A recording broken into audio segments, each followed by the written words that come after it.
you don't have any basis to disagree with the agency you've been a part of leading, saying that the DEI hires aren't doing as well as the non-DEI hires.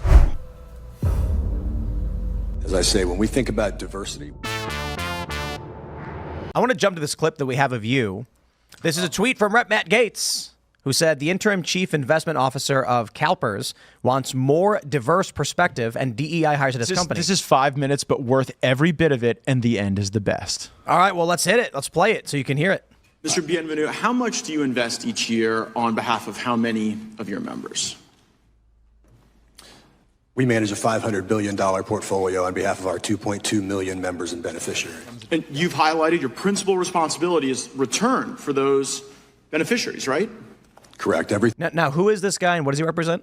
So this guy represents all of California's public workers, and he invests all of their money. And what they're doing is they're bullying companies to accept DEI and ESG if they want these investments. And if they make the investment, they're actually going in and voting against folks who might be on the board based on the color of their skin. And let's play that. Can't choose to use a different retirement.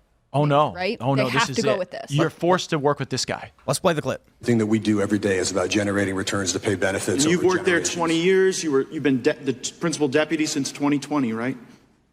I was named the deputy chief investment officer in August of 2020, or I'm sorry, in April of 2020. Okay, great.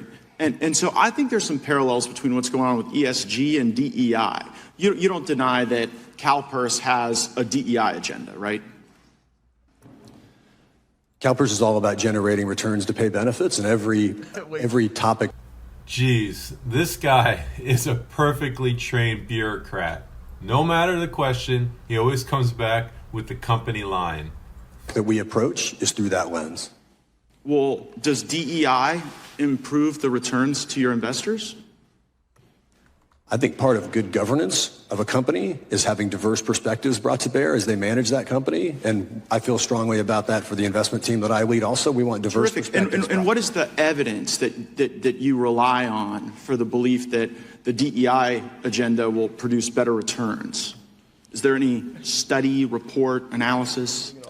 You know, as an investor, I read research reports constantly. I probably read 5, 6, 8 of them a day. What a crock of you know what? This guy is not sitting in his office reading 5 to 8 research reports per day. Not even close. He's full of it. So over the course of my career, that's probably been thousands. I know. I'm just wondering, is there one that kind of sticks out in your mind? You can say, Congressman, I'm here to do good by these 2.2 million beneficiaries, and my embrace of DEI, this is what I can point to as the evidence that's helping them. Every data-based study can tell lots of different things, and every data works that way. That's the way investing works. And remember that when we're focused on investing, we're focused on how we... Mr. Bienvenu, you can either cite a study or you can't. You can't, right? Okay. In the thousands of studies that I... Just name one. Okay, well, here's what. I found a study that actually CalPERS did. You guys did this study. It's entitled Emerging Diverse Manager Data Report. And I'm citing from the 6th page of report where it says, since inception, current diverse managers generally underperformed non-diverse managers in the asset class in the policy benchmark. But he reads lots of Are you familiar with this report?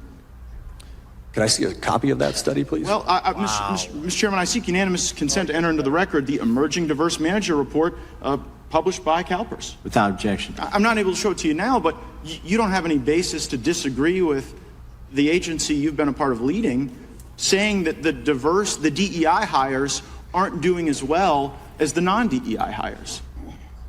As I say, when we think about diversity, we think about diverse perspectives being brought to bear on investment decisions. Right, but okay, so those are two different things, Mr. Bienvenu, because on one hand, there's provide returns for my investors, and what your own data says is that your DEI hires underperform there. And then on the other hand, you say, well, all these diverse perspectives are really important. But I worry about the market manipulation and the bullying, because as I review what CalPERS has put out under its own investment guidelines, you brag about the fact that you voted against 768 directors at the companies you invest in most recently, and then in the prior year, you'd only voted against 133 directors. So is CalPERS voting against people as directors for companies based on their skin color? You know, there's a reason unions and organized crime are notoriously linked. This is such blatant racism and corruption for all the world to see. Thank you, Matt Gaetz, for shining a light.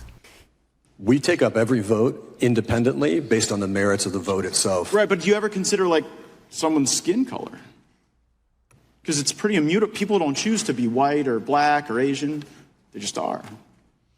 The best. We choose based on what will make the best oversight. You're under for oath that here, company. Mr. Bienvenu. Can you deny under oath that CalPERS is voting against directors based on the color of their skin? I can tell you we make every vote based on what will make that the best.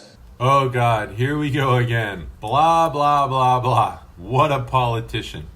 Board for oversight of that company. Right, but the best board is actually not doing so well. So, Mr. Chairman, let's look at the scorecard.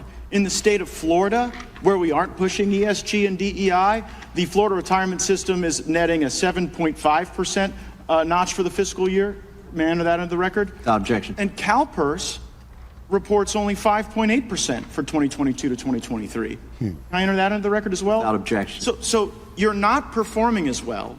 Your own data says that your DEI hires aren't performing as well. And you were there for 20 years, and you applied twice for the chief investment position, and you were passed over for that position twice, and you said you weren't going to apply for it the third time because you'd been passed over twice, and I guess they've hired an immigrant to do that job instead. Do you think that maybe you were passed over for some of these DEI reasons? CalPERS hiring decisions is their own hiring decisions, and I'm not really a part of that candidate. Clearly you aren't. I yield back. Wow. So my question to you, Matt, is did you witness the spine be ripped from that man's back, or did he show up without one? He was not just a DEI purveyor, he was also a victim. And like there are moments you want to feel bad for these people, but actually the institutionalized racism that is DEI only happens because there are people like that.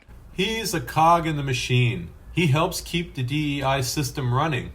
Because there are people that are willing to do it. Imagine being one of the people that was like up for one of these board positions and it was just you were too white. You didn't get hired. And then what message does that send all the way down an organization like that and throughout the economy? And at some point, isn't that why we have antitrust laws? If there is collusion to literally like de-whiteify the entire corporate system in our country, like doesn't that seem worse than what Standard Oil was doing? It does to me. Well, there's a funny meme, and I can't remember who posted it, but they said, isn't it funny that if someone flies an American flag, you know exactly who they're voting for? Isn't that weird? That is very true, right? If you see somebody with an American flag, you know they're not voting for Biden, right? You know it. Weird, right? Yeah. It didn't used to be that way. That's kind of scary, because what that says to me is that there's an invasive force taking over our country from us. And if they're flying it upside down, I know how they're voting in primaries. Oh yeah. But it's scary. I mean, you have when I was at the Trump rallies in 2015, people are flying Mexican flags. They're outside protesting. Isn't that the argument about nationalism? At some level, people are flying their flag. Yeah, but they're flying it in the United States, saying "Make California Mexico again." And then you have millions of people crossing the border. They march to this country with their flags of their home nations, illegally enter. And then my favorite thing is, I say it sarcastically, Joe Biden claiming he's securing the border by setting a threshold to allow illegal immigration. Crossing the border is a crime. Okay. Could we get into the Biden border thing? Yeah, of course. Okay, so first of all, we get Joe Biden raising his hand at the Democrat debate saying, I will give the illegal aliens free health care. We remember that moment, right? A pretty searing moment. He gets elected. They show up at the border, like waving their Biden signs with their Biden T-shirts. Kind of obvious that moment has induced this.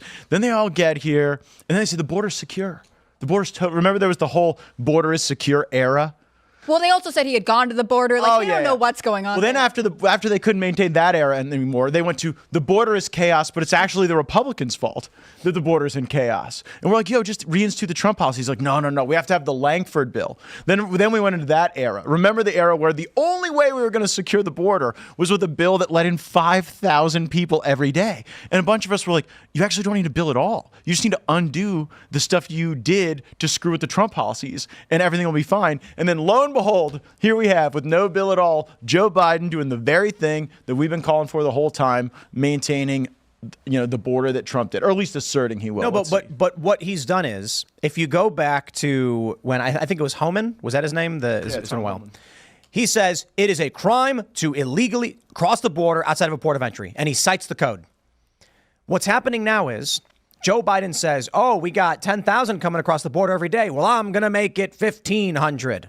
That's an increase of 1,500 from zero. It's all illegal. They should all be deported and arrested and detained. Why are we allowing any amount of it?